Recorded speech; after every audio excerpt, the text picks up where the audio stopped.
Chapter 5. Of course, I've been meaning lately to go to Razumikin's to ask for work, to ask him to give me lessons or something, Raskolnikov thought. But what help can he be to me now?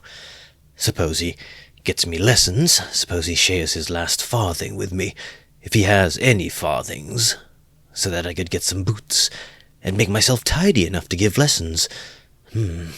Well, and what then? What shall I do with the few coppers I earn? That's not what I want now. It's really absurd for me to go to Razumikin. The question why he was now going to Razumikin agitated him even more than he was himself aware. He kept uneasily seeking for some sinister significance in this apparently ordinary action. Could I have expected to set it all straight and to find a way out by means of him alone? He asked himself in perplexity. He pondered and rubbed his forehead, and, strange to say, after long musing, suddenly, as if it were spontaneously and by chance, a fantastic thought came into his head. To Razumikin's, he said all at once, calmly, as though he had reached a final determination. I shall go to Razumikin's, of course, but not now. I shall go to him on the next day after it, when it will be over, and everything will begin afresh. And suddenly he realized what he was thinking. After it, he shouted, jumping up from the seat. But is it really going to happen? Is it possible it really will happen? He left the seat and went off almost at a run. He meant to turn back, homewards, but the thought of going home suddenly filled him with intense loathing. In that hole, in that awful little cupboard of his. All this had for a month past been growing up in him, and he walked on at random. His nervous shudder had passed into a fever that made him feel shivering. In spite of the heat, he felt cold. With a kind of effort, he began almost unconsciously, from some inner craving, to stare at all the objects before him, as though looking for something to distract his attention, but he did not succeed, and kept dropping every moment into brooding. When, with a start, he lifted his head again and looked round, he forgot at once what he had just been thinking about, and even where he was going. In this way, he walked right across Vasilyevsky Ostrov, came out onto the Lesser Neva, crossed the bridge, and turned towards the islands. The greenness and freshness were at first restful to his weary eyes, after the dust of the town and the huge houses that hemmed him in and weighed upon him. Here there were no taverns, no stifling closeness, no stench. But soon these new pleasant sensations passed into morbid irritability. Sometimes he stood still before a brightly painted summer villa standing among green foliage. He gazed through the fence. He saw in the distance smartly dressed women on the verandas and balconies, and children running in the gardens. The flowers especially caught his attention. He gazed at them longer than at anything. He was met, too, by luxurious carriages and by men and women on horseback. He watched them with curious eyes and forgot about them before they had vanished from this sight. Once he stood still and counted his money. He found he had 30 kopecks. 20 to the policeman, 3 to Nastasia for the letter, so I must have given 47 or 50 to the Marmeladovs yesterday, he thought, reckoning it up for some unknown reason. But he soon forgot with what object he had taken the money out of his pocket. He recalled it on passing an eating-house or tavern, and felt that he was hungry. Going into the tavern, he drank a glass of vodka and ate a pie of some sort. He finished eating it as he walked away. It was a long while since he had taken vodka, and it had an effect upon him at once, though he only drank a wine-glassful. His legs felt suddenly heavy, and a great drowsiness came upon him. He turned homewards, but reaching Petrovsky Ostrov, he stopped completely exhausted, turned off the road into the bushes, sank down upon the grass, and instantly fell asleep.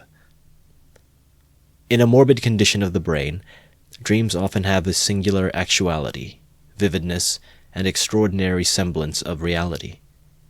At times, the monstrous images are created, but the setting and the whole picture are so truth-like and filled with details so delicate, so unexpectedly but so artistically consistent that the dreamer, were he an artist like Pushkin or Turgenev even, could never have invented them in the waking state. Such sick dreams always remain long in the memory and make a powerful impression on the overwrought and deranged nervous system. Raskolnikov had a fearful dream. He dreamt he was back in his childhood in the little town of his birth. He was a child about 7 years old, walking into the country with his father on the evening of a holiday. It was a grey and heavy day. The country was exactly as he remembered it. Indeed, he recalled it far more vividly in his dream than he had done in memory. The little town stood on a level flat as bears the hand, not even a willow near it. Only in the far distance a copse lay, a dark blur on the very edge of the horizon. A few paces beyond the last market garden stood a tavern, a big tavern, which had always aroused in him a feeling of aversion, even of fear, when he walked by it with his father. There was always a crowd there, always shouting, laughter, and abuse, hideous hoarse singing, and often fighting. Drunk and horrible-looking figures were hanging about the tavern. He used to cling close to his father, trembling all over when he met them. Near the tavern the road became a dusty track, the dust of which was always black. It was a winding road, and about 100 paces further on it turned to the right to the graveyard. In the middle of the graveyard stood a stone church with a green cupola where he used to go to Mass 2 or 3 times a year with his father and mother, when a service was held in memory of his grandmother, who had long been dead, and whom he had never seen. On these occasions they used to take on a white dish tied up in a table napkin a special sort of rice pudding with raisins stuck in it in the shape of a cross. He loved that church, the old-fashioned, unadorned icons, and the old priest with a shaking head. Near his grandmother's grave, which was marked by stone, was the little grave of his younger brother, who had died at 6 months old. He did not remember him at all, but he had been told about his little brother, and whenever he visited the graveyard, he used to religiously and reverently cross himself, and to bow down and kiss the little grave. And now he dreamt that he was walking with his father past the tavern on the way to the graveyard. He was holding his father's hand and looking with dread at the tavern. A peculiar circumstance attracted his attention. There seemed to be some kind of festivity going on. There were crowds of gaily dressed townspeople, peasant women, their husbands, and riffraff of all sorts, all singing and more or less drunk. Near the entrance of the tavern stood a cart, but a strange cart. It was one of those big carts usually drawn by heavy cart horses and laden with casks of wine or other heavy goods. He always liked looking at those great cart horses, with their long manes, thick legs, and slow, even pace, drawing along a perfect mountain with no appearance of effort, as though it were easier going with a load than without it.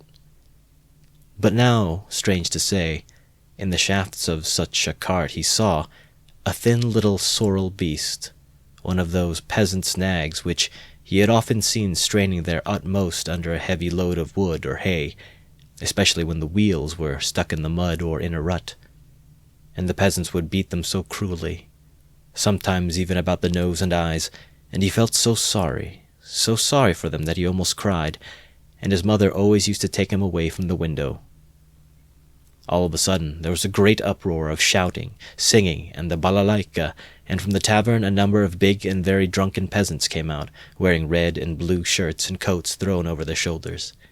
Get in! Get in!" shouted one of them, a young thick-necked peasant with a fleshy face red as a carrot. "I'll take you all! Get in!" But at once there was an outbreak of laughter and exclamations in the crowd. "Take us all with a beast like that?" "Why, Mikulka, are you crazy to put a nag like that in such a cart? And this mare is 20 if she is a day, mates." "Get in, I'll take you all," Mikulka shouted again, leaping first into the cart, seizing the reins and standing straight up in front. "The bay is gone with Matvey," he shouted from the cart, "and this brute, mates, is just breaking my heart. I feel as if I could kill her. She's just eating her head off. Get in, I tell you. I'll make her gallop. She'll gallop." And he picked up the whip, preparing himself with relish to flog the little mare. "Get in, come along," the crowd laughed. "D'ye hear? She'll gallop." "Gallop indeed. She's not had a gallop in her for the last 10 years. She'll jog along." "Don't you mind her, mates. Bring a whip, each of you. Get ready." "All right. Give it to her." They all clambered into Mikulka's cart, laughing and making jokes. 6 men got in, and there was still room for more. They hauled in a fat, rosy-cheeked woman. She was dressed in red cotton, in a pointed, beaded headdress and thick leather shoes. She was cracking nuts and laughing. The crowd round them was laughing too, and indeed, how could they help laughing? That wretched nag was to drag all the cartload of them at a gallop. 2 young fellows in the cart were just getting whips ready to help Mikulka. With a cry of "now," the mare tugged with all her might, but far from galloping, could scarcely move forward. She struggled with her legs, gasping and shrinking from the blows of the 3 whips which were showered upon her like hail. The laughter in the cart and in the crowd was redoubled, but Mikulka flew into a rage and furiously thrashed the mare, as though he supposed she really could gallop. "Let me get in too, mates," shouted a young man in the crowd whose appetite was aroused. "Get in, all get in," cried Mikulka. "She will draw you all. I'll beat her to death." And he thrashed and thrashed at the mare, beside himself with fury. "Father! Father!" he cried. "Father! What are they doing?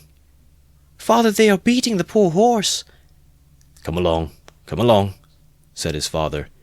"They are drunken and foolish. They are in fun. Come away, don't look."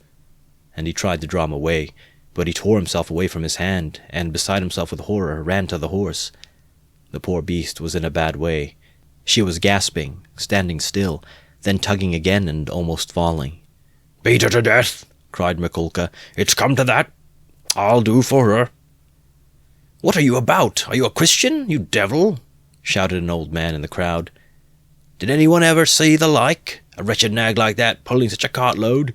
said another. "You'll kill her," shouted the third. "Don't meddle. It's my property. I'll do what I choose. Get in, more of you. Get in, all of you. I will have her go at a gallop." All at once laughter broke into a roar and covered everything. The mare, roused by the shower of blows, began feebly kicking. Even the old man could not help smiling. To think of a wretched little beast like that trying to kick. 2 lads in the crowd snatched up whips and ran to the mare to beat her about the ribs. 1 ran each side. "Hit her in the face, in the eyes, cried Mikulka. "Give us a song, mates," shouted someone in the cart, and everyone in the cart joined in a riotous song, jingling a tambourine and whistling. The woman went on cracking nuts and laughing. He ran beside the mare, ran in front of her, saw her being whipped right across the eyes, right in the eyes. He was crying. He felt choking. His tears were streaming.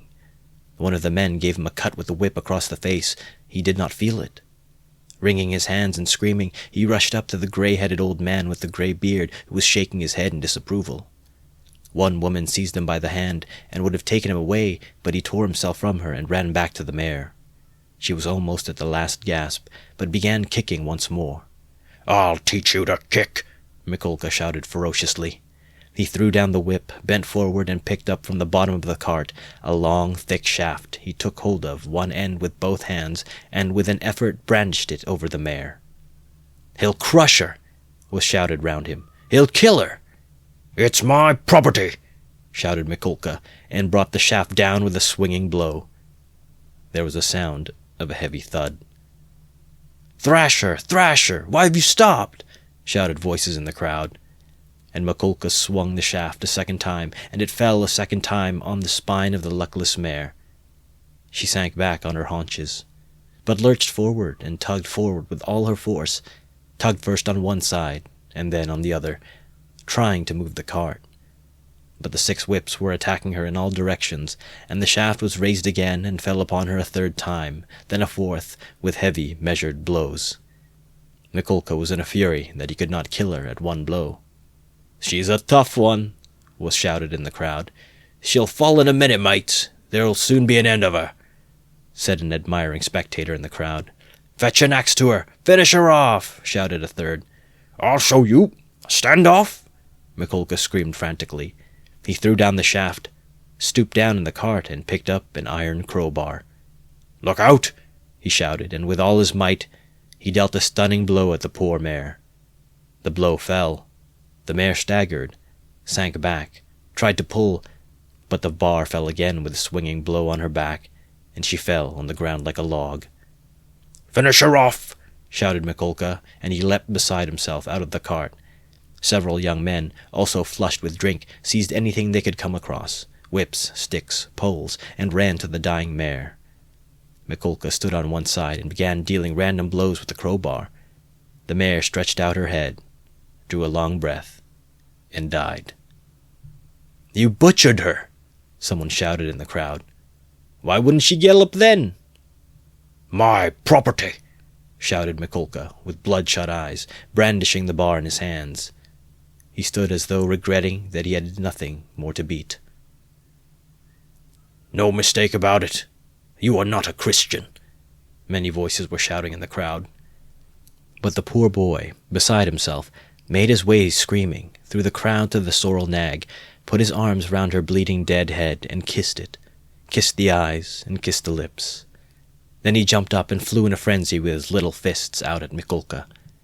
At that instant his father, who had been running after him, snatched him up and carried him out of the crowd. "Come along. Come, let us go home," he said to him. "Father, why did they kill the poor horse?"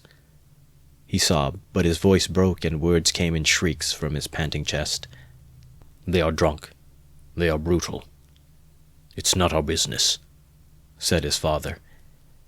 He put his arms round his father, but he felt choked. He tried to draw breath, to cry out, and woke up.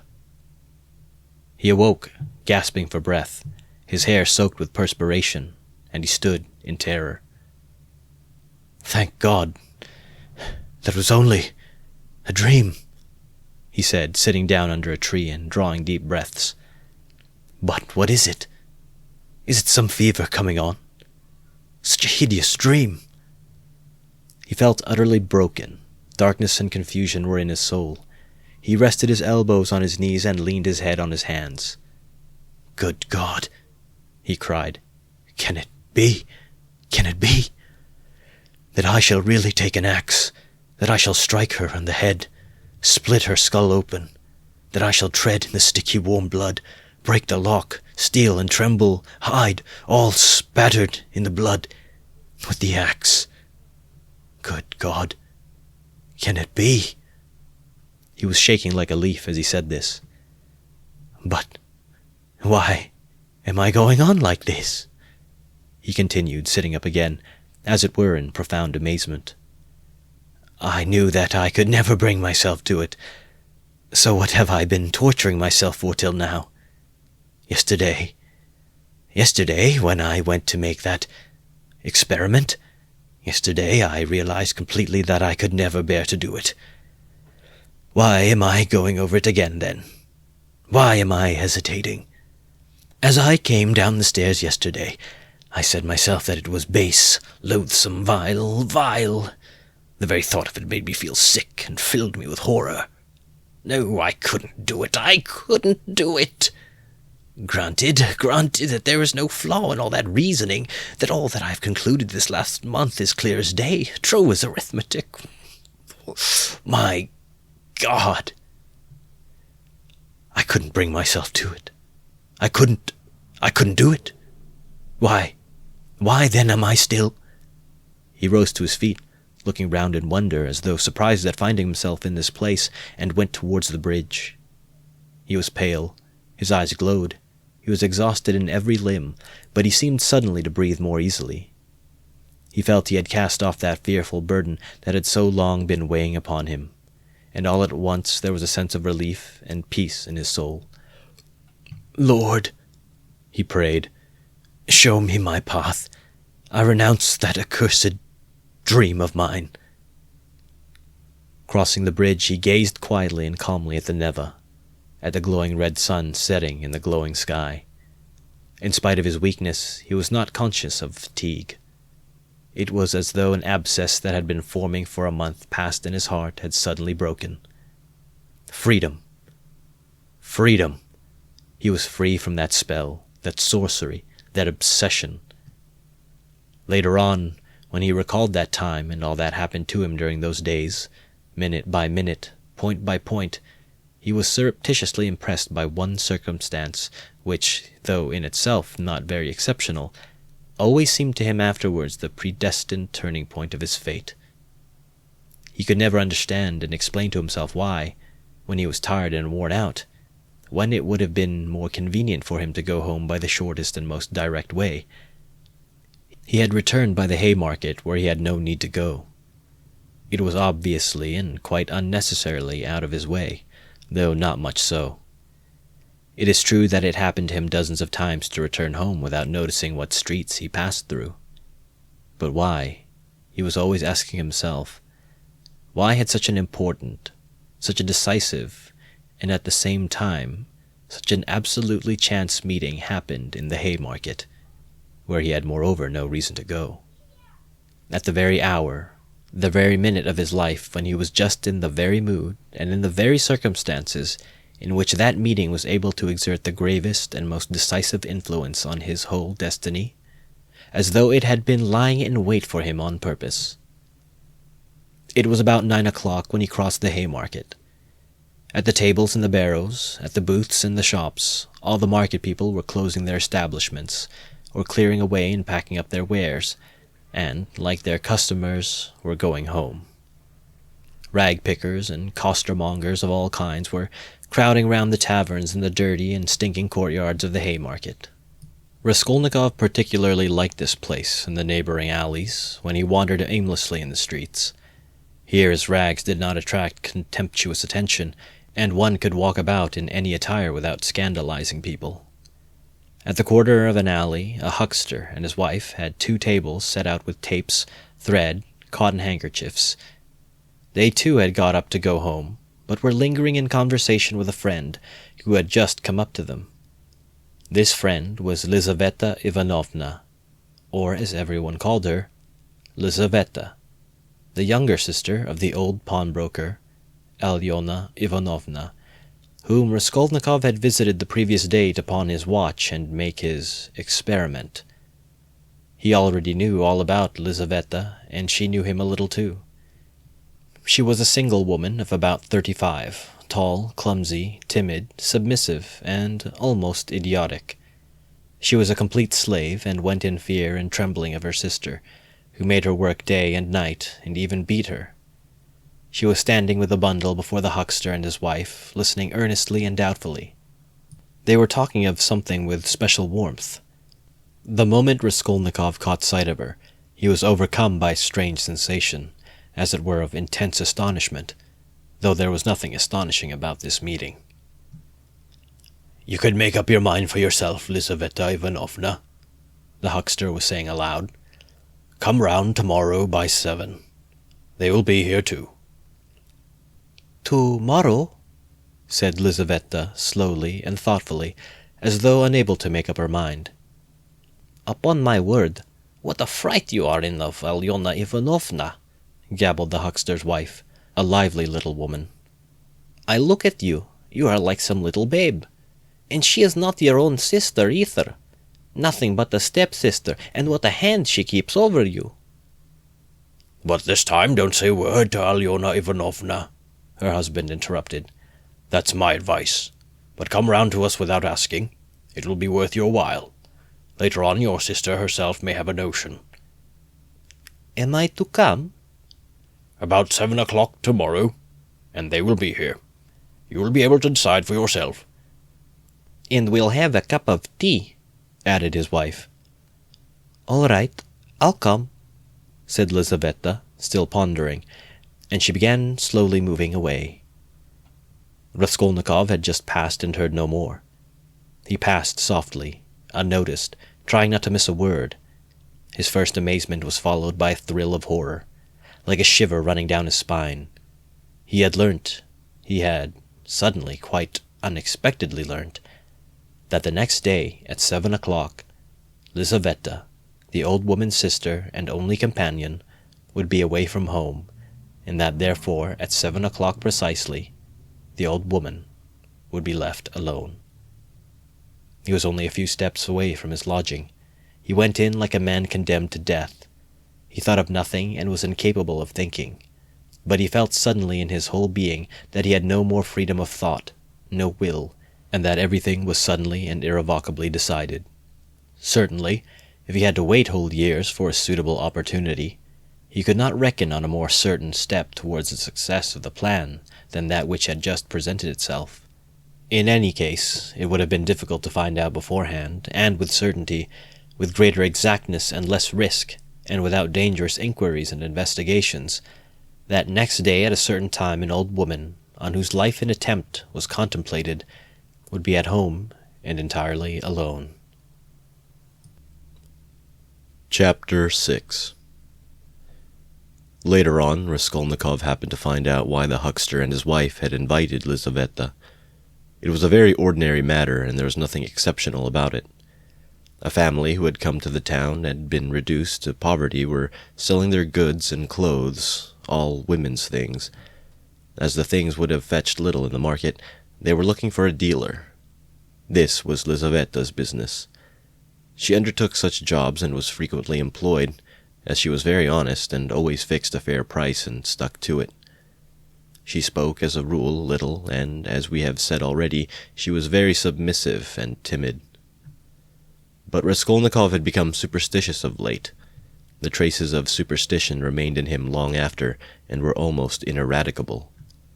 And in all this he was always afterwards disposed to see something strange and mysterious, as it were, the presence of some peculiar influences and coincidences. In the previous winter, a student he knew, called Pokorev, who had left for Kharkov, had chanced in conversation to give him the address of Alyona Ivanovna, the old pawnbroker, in case he might want to pawn anything. For a long while he did not go to her, for he had lessons and managed to get along somehow. 6 weeks ago he had remembered the address. He had 2 articles that could be pawned, his father's old silver watch, and a little gold ring with 3 red stones, a present from his sister at parting. He decided to take the ring. When he found the old woman, he had felt an insurmountable repulsion for her at the first glance, though he knew nothing special about her. He got 2 rubles from her and went into a miserable little tavern on his way home. He asked for tea, sat down, and sank into deep thought. A strange idea was pecking at his brain like a chicken and egg, and very, very much absorbed him. Almost beside him at the next table there was sitting a student, whom he did not know and had never seen, and with him a young officer. They had played a game of billiards and began drinking tea. All at once he heard the student mention to the officer the pawnbroker Alyona Ivanovna, and to give him her address. This of itself seemed strange to Raskolnikov. He had just come from her, and here at once he heard her name. Of course it was a chance, but he could not shake off a very extraordinary impression, and here someone seemed to be speaking expressly for him. The student began telling his friend various details about Alyona Ivanovna. "She is first-rate," he said. "You can always get money from her. She is as rich as a Jew, she can give you 5,000 rubles at a time, and she is not above taking a pledge for a ruble. Lots of our fellows have had dealings with her, but she's an awful old harpy." And he began describing how spiteful and uncertain she was, how if you were only a day late with your interest the pledge was lost, how she gave a quarter of the value of an article and took 5 and even 7% a month on it, and so on. The student chattered on, saying that she had a sister, Lizaveta, whom the wretched little creature was continually beating, and kept in complete bondage like a small child, though Lizaveta was at least 6 feet high. "There's a phenomenon for you," cried the student, and he laughed. They began talking about Lizaveta. The student spoke about her with a peculiar relish, and was continually laughing, and the officer listened with a great interest, and asked him to send Lizaveta to do some mending for him. Raskolnikov did not miss a word, and learned everything about her. Lizaveta was younger than the old woman, and was her half-sister, being the child of a different mother. She was 35. She worked day and night for her sister, and besides doing the cooking and the washing, she did sewing and worked as a charwoman, and gave her sister all she earned. She did not dare to accept an order or job of any kind without her sister's permission. The old woman had already made her will, and Lizaveta knew of it. And by this will she not get a farthing, nothing but the movables, chairs, and so on. All the money was left to a monastery in the province of N, that prayers might be said for her in perpetuity. Lizaveta was of lower rank than her sister, unmarried and awfully uncouth in appearance, remarkably tall with long feet that looked as if they were bent outwards. She always wore battered goatskin shoes, and was clean in her person.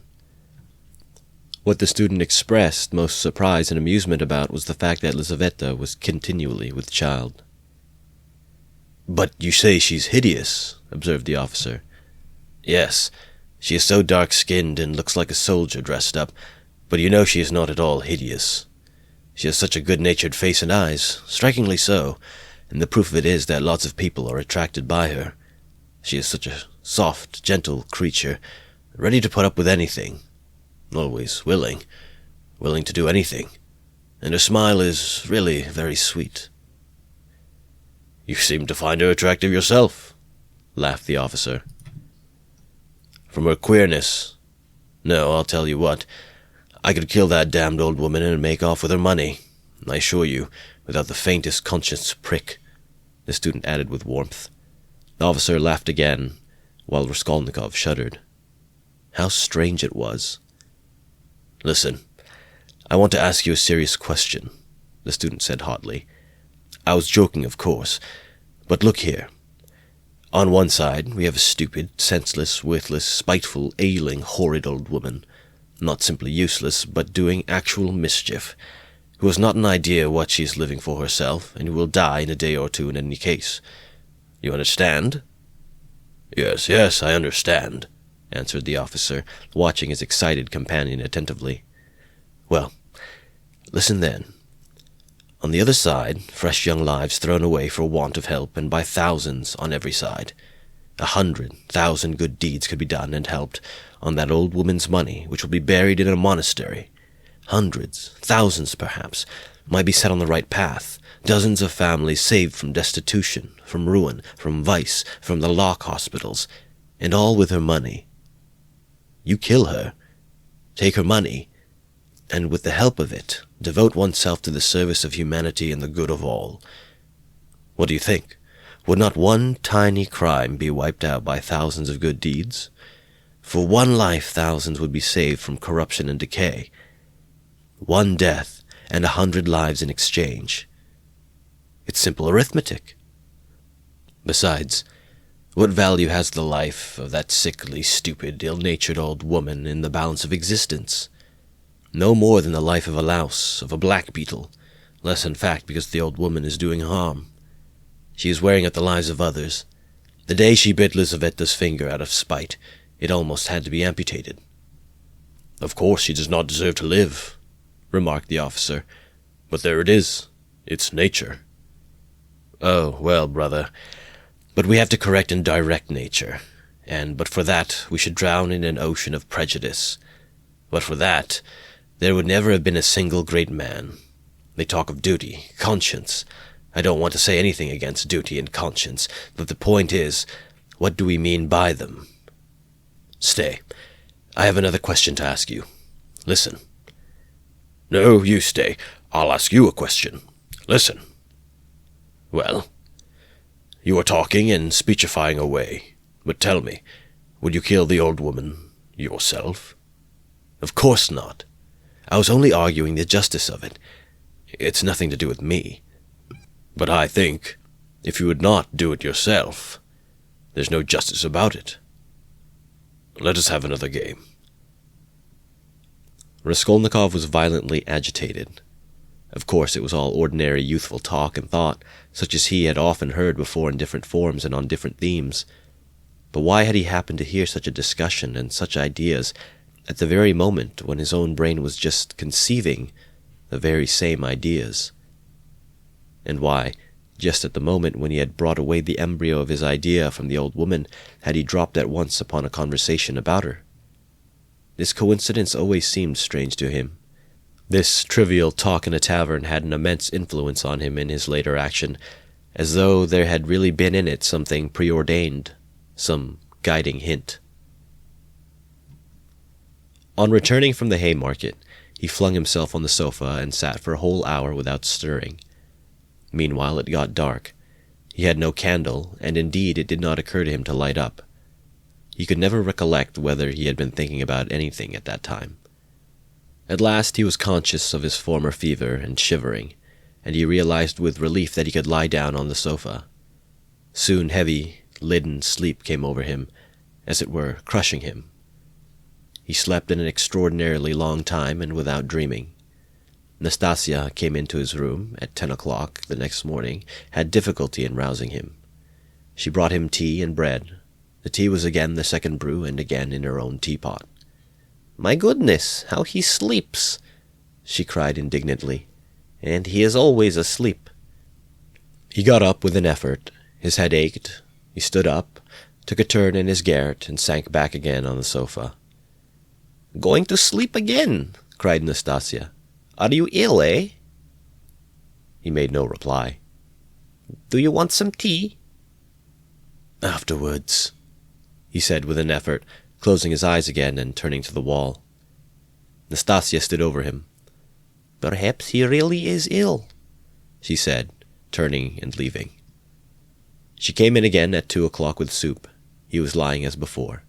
The tea stood untouched. Nastasia felt positively offended and began wrathfully rousing him. "Why are you lying like a log?"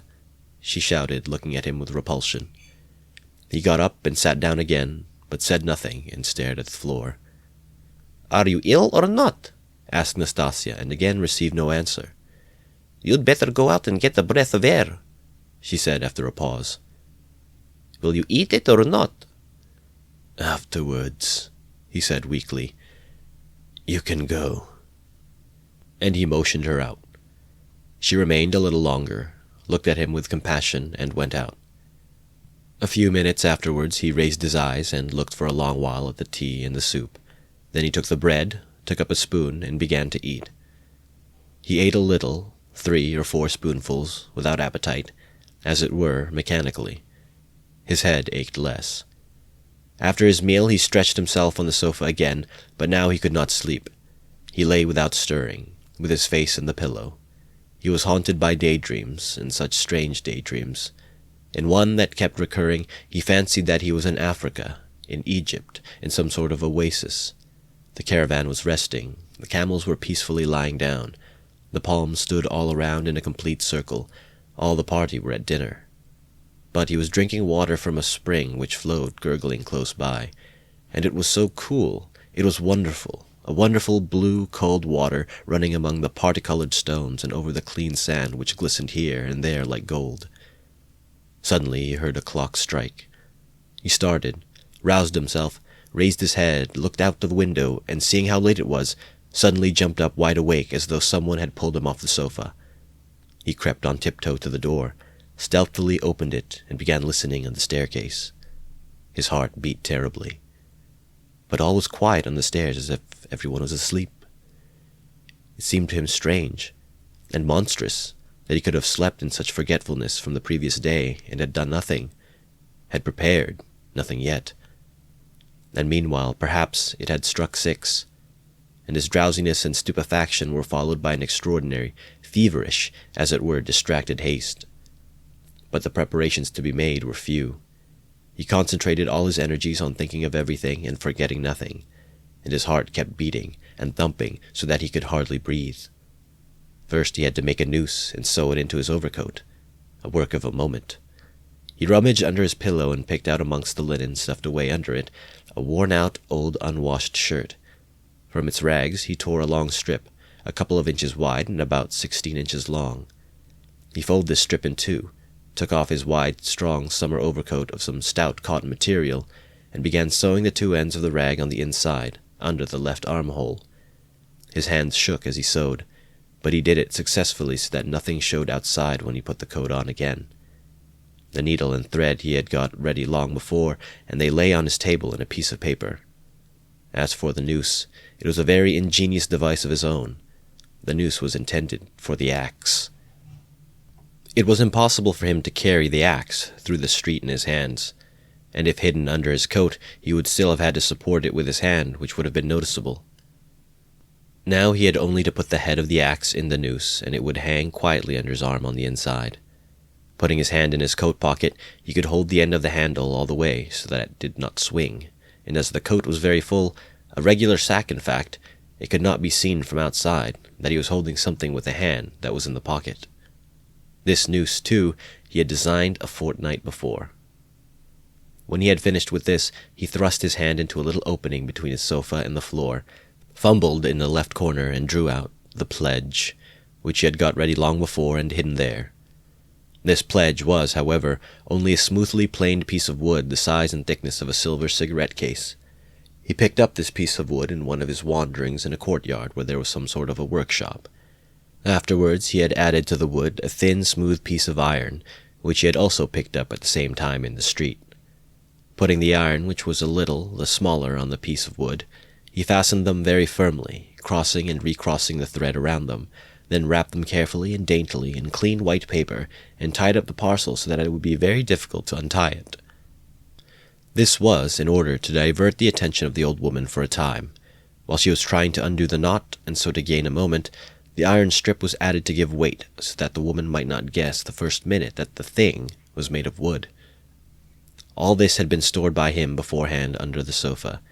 He had only just got the pledge out when he heard someone suddenly about in the yard. "It struck 6 long ago." Long ago? My God. He rushed to the door, listened, caught up his hat, and began to descend his 13 steps cautiously, noiselessly, like a cat. He had still the most important thing to do, to steal the axe from the kitchen. That the deed must be done with an axe he had decided long ago. He had also a pocket pruning knife, but he could not rely on it, and still less on his own strength, and so resolved finally on the axe. We may note in passing one peculiarity in regard to all the final resolutions taken by him in the matter. They had one strange characteristic. The more final they were, the more hideous and the more absurd they at once became in his eyes. In spite of all his agonizing inward struggle, he never for a single instant all that time could believe in the carrying out of his plans. And indeed, if it had ever happened that everything to the least point could have been considered and finally settled, and no uncertainty of any kind had remained, he would, it seems, have renounced it all as something absurd, monstrous, and impossible. But a whole mass of unsettled points and uncertainties remained. As for getting the axe, that trifling business cost him no anxiety, for nothing could be easier. Nastasia was continually out of the house, especially in the evenings.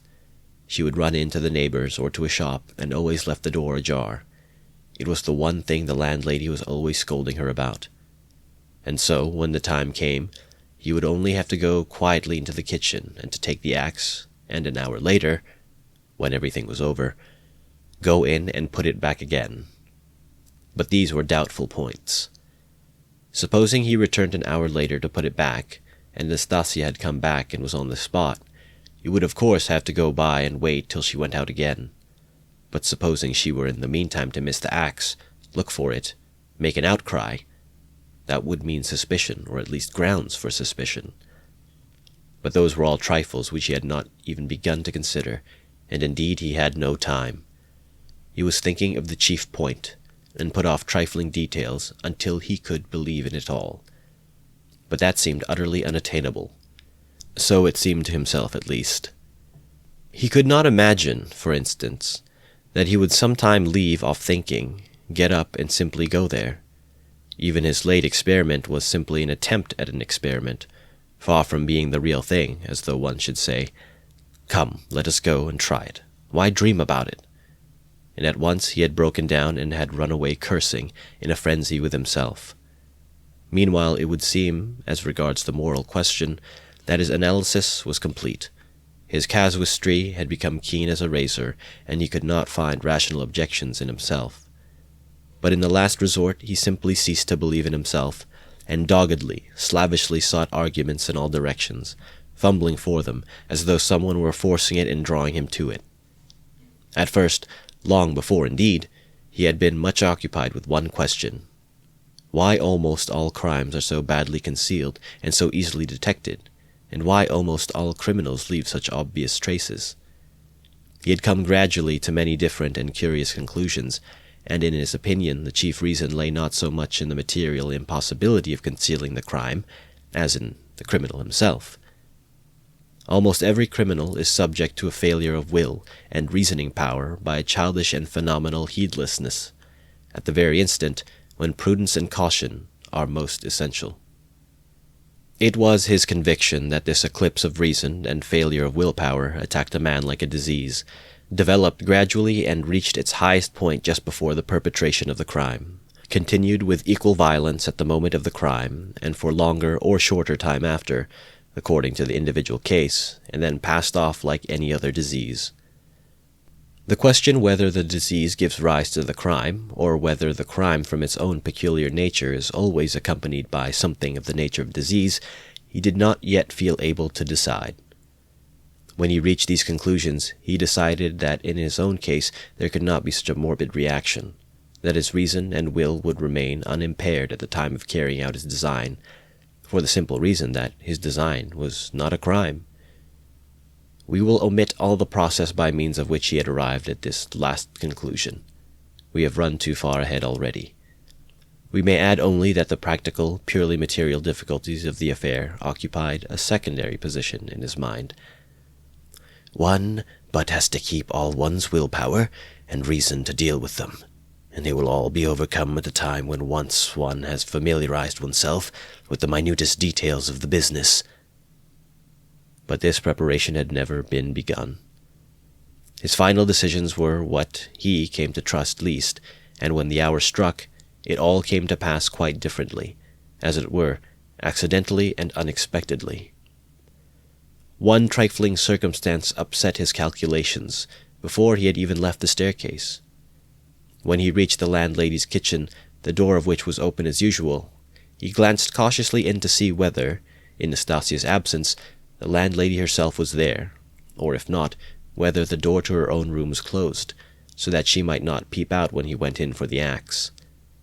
But what was his amazement when he suddenly saw that Nastasia was not only at home in the kitchen, but was occupied there, taking linen out of a basket and hanging it on a line. Seeing him, she left off hanging the clothes, turned to him, and stared at him all the time as he was passing. He turned away his eyes, and walked past as though he noticed nothing. But it was the end of everything. He had not the axe. He was overwhelmed. "What made me think?" he reflected as he went under the gateway. "What made me think that she would be sure not to be at home at that moment? Why did I assume this so certainly?" He was crushed and even humiliated. He could have laughed at himself in his anger. A dull animal rage boiled within him. He stood hesitating in the gateway. To go into the street, to go a walk for appearance's sake was revolting. To go back to his room, even more revolting. "And what a chance I've lost forever," he muttered, standing aimlessly in the gateway, just opposite the porter's little dark room, which was also open. Suddenly he started. From the porter's room, 2 paces away from him, something shining under the bench to the right caught his eye. He looked about him. Nobody. He approached the room on tiptoe, went down 2 steps into it, and in a faint voice called the porter. "Yes, not at home. Somewhere near, though, in the yard, for the door is wide open." He dashed to the axe, and pulled it out from under the bench, where it lay between 2 chunks of wood. At once before going out, he made it fast in the noose. He thrust both hands into his pockets and went out of the room. No one had noticed him. When reason fails, the devil helps, he thought with a strange grin. This chance raised his spirits extraordinarily. He walked along quietly and sedately, without hurry, to avoid awakening a suspicion. He scarcely looked at the passers-by, tried to escape looking at their faces at all, and to be as little noticeable as possible. Suddenly he thought of his hat. Good heavens! I had the money the day before yesterday and did not get a cap to wear instead. The curse rose from the bottom of his soul. Glancing out the corner of his eye into a shop, he saw by a clock on the wall that it was 10 minutes past 7. He had to make haste, and at the same time to go some way round, so as to approach the house from the other side. When he had happened to imagine all this beforehand, he had sometimes thought that he would be very much afraid. But he was not very much afraid now.